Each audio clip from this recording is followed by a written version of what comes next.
Dr. Kinley, how are you doing today? I'm good. How are you, Dr. Reebs? I'm good. I'm so glad you joined us today.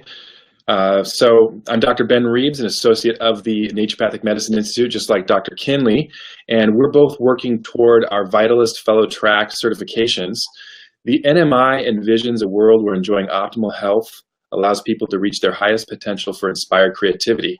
It asserts that the highest ideal in healthcare must act in concert with the healing power of nature. And today, we have NMI associate Dr. Jason Kinley joining us from Spokane. He's in a vitalistic practice there, and he's here to talk to us a little bit about hydrotherapy and vitalism. Dr. Kinley, before we get started, just tell us a little bit about yourself. So I currently have a private practice here in Spokane, Washington. My office is out of my house, and I also offer house calls. I'm married, and I currently have 7 children. And between that and being a doctor, that takes quite a bit of my time. Little background, I used to race mountain bikes long distance. I've done 12 and 24-hour world solo championship races, 100-mile mountain bike races, point to point. So I've done a lot of different types of activities involving athletics. I was a cross-country coach and basketball coach and baseball coach and played baseball. And so I do a lot of activities, or at least I did prior to having children. So Wow. Well, I know you've been to Germany a couple of times. You've studied hydrotherapy at the very roots of it in Europe. I know it's been around in different cultures for centuries, but tell us a little bit about hydrotherapy and how you got into it. And so hydrotherapy is the use of water therapy, or water as therapy, and we learn about it in our first year in school. And I was intrigued because it was a very simple form of treatment. And I thought, well, what can this really do? At the time when I started, I had 4 children. And so, I started practicing on them because I had to take it and try it on somebody somewhere. Well, they got sick and got colds, and I used water therapy, and suddenly they were better significantly faster than anything I had ever seen. So I was like, wow, this is really, really interesting. This is awesome. First year, I'm out of the gate. We're going to learn some treatment, right? And so then Bastyr offers a hydrotherapy program where you go over to Germany. It's an extended trip. I think it's 21 days. And you travel from Bad Wiershoven, which is southwest of Munich, and then you go to Bad Sulzbad, or at least that's the trip I was on. And when we did that, you see that the hydrotherapy or water therapy is ingrained in their culture, and that's because of its history. Vincent Priesnitz was a farmer. He saw a deer that was injured, went to a stream, and stuck its leg in cold water and started to heal itself. And it did this day after day, and this is how Vincent Priesnitz learned about hydrotherapy. And so he got injured and applied wrapping bandages to his hand because he could not stick his arm, obviously, in a stream and leave it there. And so once he began that process of hydrotherapy, he began to actually treat people. Now, this is in the 1700s. And so as we move forward, we get into a priest by the name of Father Sebastian Kneipp, who was in Bad Wiershoven, we stayed in his original Sebastianeum, which is what he designed and built, where people used to come and get treatments. So we stayed there. I've been to the Kneipp School, which is named after him, to learn additional treatments on a separate trip. And what's important about that as far as the connection to American therapies is Benedict Lust was German. Benedict Lust is considered the founder of modern naturopathy in the United States. He got sick in the U.S. working in New York City as a waiter, went back to Germany, got healed by Father Kneipp, and Father Kneipp told him, "You in the United States and spread this." So he actually learned from Kneipp and brought this, and it's kind of been diminished over the years as we've gone to more conventional therapies in certain settings. But for me, it's a mainstay in what I do. The people in Germany, they use this on a daily basis. The medical system in Germany will pay to send people who are sick for up to 3 weeks at a time, like once every 3 or 4 years, to a special place, different types of hydro and water therapies. And that's not something we do here in the U.S. So watching that, and then watching the German dermatologist prescribe hydrotherapy for their patients, was like, we don't have that direct connection because it's not part of our American heritage as a whole. We didn't start here. We don't use it that way. But with all these other cultures using it and our founding fathers using it, that is why, to me, it was so important to learn. And then, again, watching people who live there. Little old ladies ride their bikes up, stick their legs, and walk in a cold water circle and sit down in the middle of a park. Oh, wow. We don't, I mean, you did that here, somebody would be like, that person's crazy. Something's wrong with that person, or they're trying to take a bath. They must be homeless, right? There's a concept of if you're walking in water in a park somewhere, in like a fountain or something, right? That's not the issue there. That is treatment for them, prescribed often by a doctor. So let me just jump in here. Is there like a go-to hydro treatment that you like to use, or I mean, do you like to get creative with it? I mean, you always use hot and cold, like with your kids, for example. When you started experimenting with your kids, what were a couple of treatments that you found to be most effective with them? Depends on the age, and depends on what I'm going after. The most effective treatment that I find often is what we call a short wrap. It's kind of sort of similar to constitutional hydrotherapy. For those that aren't familiar, that's the use of hot and cold towels plus sine wave current. Okay, that's a constitutional. The short wrap is you get the child warm or hot, or the adult. I use this with adults all the time. And you take a cold towel, get it in cold water, not ice water, just cold tap water, unless you're in Arizona, in which case you may have to use ice. And then you wring that towel out as best you can and wrap the child in a single layer, armpit to mid-thigh. And then you can use that for either to help them heal from a cold or a flu, or I've used it to put my child to sleep, because what it does is it relaxes the nervous system as it begins to warm up. So you got to leave it on there till it warms up. This is actually the same version that Dr. Jared Zeff uses for his at-home hydrotherapy handouts. Right, it's on his sheet. Okay, so if you're going to do the constitutional at home when you're by yourself, it's the same procedure, but it's also, okay, and so you're doing a self short wrap. And so I use that all the time for, again, flus, colds, things like that. If you have a kid and they can't go to sleep, I'll use only cold water, and I actually have them walk in cold water in a bathtub. If you don't have a bathtub, you can fill up a bucket. Same principle. Draws the blood down from the head to the feet, relaxes the body. Okay? People that have racing minds, same thing. Cold water on the feet, brings the blood out of the head, allows the body to calm itself down. So it's not always using hot and cold, but that, with my kids and with patients that I have, we'll do the same thing. Putting a hot towel on the chest, so it would be, you can't see me very well up here, right? Right. You put that towel there, a 6-month-old baby isn't going to stay still long enough to get the treatment. So you have to wrap them, because then the parents can hold them. And then, so that's why I use that, with my kids, again, all the time. And this summer especially, it's been really hot, so I have not needed to get my kids warm. My 2-year-old's been out within 10 minutes every time. Put a fleece blanket on, hold her, she's out, and we're like, sweet, that made bedtime easy.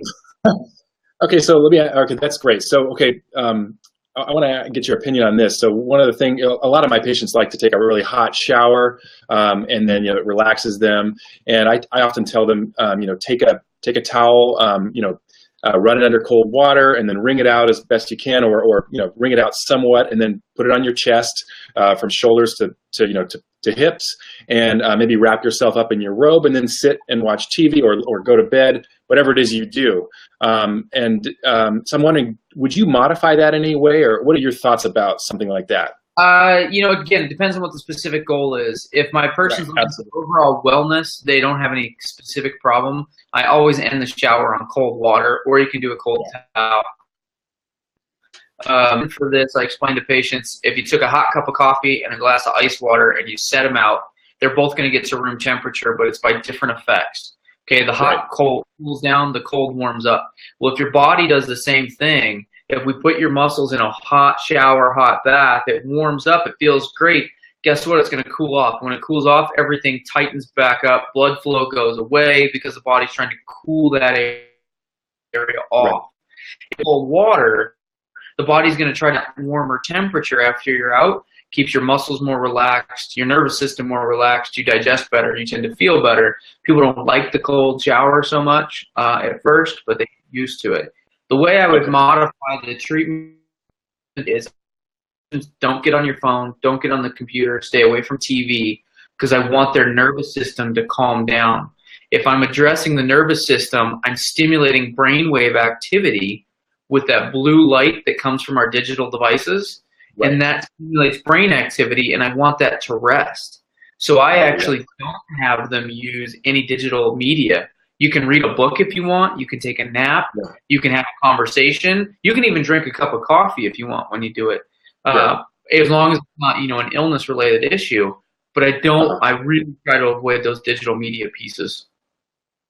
And so, like, let's say that we give a person this prescription. We want you to do constitutional hydrotherapy in the way you described. Do you want them to do it every day, or is 3 or 4 days a week enough? Or the goal is 5 days a week, stacked up with 2 days off. And again, what I always tell patients, that's the goal, but we're going to be realistic. That may not happen, especially at first. If they don't, they haven't seen the value, they haven't had the experience with it, what do we do? So what I tell them is, if you're going to do one today, you need to do one tomorrow. We want them back-to-back days. So at least 2 in a week and back-to-back days. Again, this is treatment-based with a specific rationale behind it. Okay. So if I have a person who's got, let's say they've got a lowered immune system, they've been feeling malaise, a little sick, a little under the weather for about 3 weeks, a respiratory infection hasn't come on yet. For example, I have a patient right now, I'm going to see her actually this week, who's in this state right now, and I want to prescribe some hydrotherapy to her. Anyway, her immune system's lowered. She doesn't want to go to the doctor and get antibiotics just yet, or she wants to ward off, an upper respiratory infection. What would you do for her? From a hydrotherapy perspective? Yeah, the constitutional, if she's got it in the chest or sinuses, constitutional hydrotherapy with diathermy. That's really, that's awesome. What I'll say is I don't have one of those units yet because they're expensive. You're looking anywhere between $1,000 to $10,000 depending on what you can find used. And so I don't have one. In that case, I will actually send them sometimes to a colleague in town here who has a diathermy unit for that very thing, simply because I don't have. In fact, a colleague of mine here, I took my own daughter had a chest infection, respiratory, and a really bad cough. I knocked it out in 2 treatments. It was gone. It was gone because I used the diathermy, and I knew that that's what I needed. If I don't have that constitutional steam inhalations, and if they have any throat swelling or sinus, then I do a local application as well with hydrotherapy. Yep, exactly. Do a throat wrap. So if you don't know what a throat wrap is, you basically get your throat warm and then wrap a piece of wool or linen is preferred that's wet and wrung out, single layer around the neck, take a wool scarf, wrap it up, leave it till it warms up. Okay, you can use that for tonsillitis, you can use it for sore throat, strep throat, whatever you got going on. That can be a local at-home treatment that you can repeat throughout the day. Okay. It looks like we've got some comments down here. Looks like Susan Pierce says that hydrotherapy got her out of bed after being crippled for 20 years. There's just some people are chatting, really enjoying this topic. Can you just tell us a little bit about what hydrotherapy does to the body, from a scientific standpoint and from a clinical, observational, empirical standpoint? Sure. Scientifically, what we know is what I had mentioned, the hot cup of coffee and cold water analogy, which I use with my patients all the time. And what we know is when we bring blood into an area, you're bringing everything that carries with it. So that means all the protein, your lymphatic system, your immune system. It brings all of that into a particular area. Okay. When we put the cold water on, we know that we're taking that same set of stuff and sending it away from the area. Okay. Now, if we only use the primary effect of hot, which is making something warm, and the primary effect of cold, we create a passive pump. Stuff in, stuff out, right? So you got the garbage men come in, they pick up the trash, the cold water, your garbage man takes the stuff out. Okay, so that can help clean up locally. If you leave the cold on until it warms up, what we know is that as it begins to warm up the body, the nervous system calms down and relaxes. We talk about parasympathetic and sympathetic systems. Parasympathetic, rest and digest. Sympathetic, fight or flight. One system will dominate the other a lot of the time for most people. And what we see is most people are in sympathetic dominance. You do not heal when you're in sympathetic dominance. So if we know that we affect the nervous system and calm it down, we have suddenly, even if a short window, have given the body a chance to begin to heal, even if it's only for an hour during the treatment. But that hour is more than they previously had. Empirically, what I see is it begins to discharge. And in vitalistic medicine, a discharge can be emotions, it can be physical pain, it can be lots of different things. I've seen patients cry on the table and they cannot figure out why. All of a sudden it tapped into something, the nervous system calms down, it goes through an experience, they begin to cry hysterically. I've seen laughter on the table. I've seen anxiety stop on a table from hydrotherapy. So, it can be very, very profound, both empirically and from the scientific, what we know is actually happening when we move blood through a system. Oh, that's great. Well, thanks for that, Kinley. Dr. Kinley, do you have anything else you want to share with us regarding hydrotherapy? I know we're kind of running out of time here, and I want to respect your time. Really what I would say is for anybody that's watching this, go try it on your own. The cold sock treatment, if you haven't heard about that one, it's a little stored away gem, and that is basically when kids have fevers or sore throats, or even you have one as an adult, take those socks, run them under cold water, wring them out. Cold tap water is fine. Put it on your feet, and you want that to be a cotton sock and wool socks over the top of it, and go to bed, go to sleep with it. It will reduce fevers, knock colds down. It's amazing what it'll do. It just depends on how weakened your vitality is as an individual. So the results, you need to check with your doc. Well, why isn't this working? Or it's not touching it. But go experiment, because water is a fairly inexpensive modality, and if you're on a well, it's pretty much free. So that's amazing.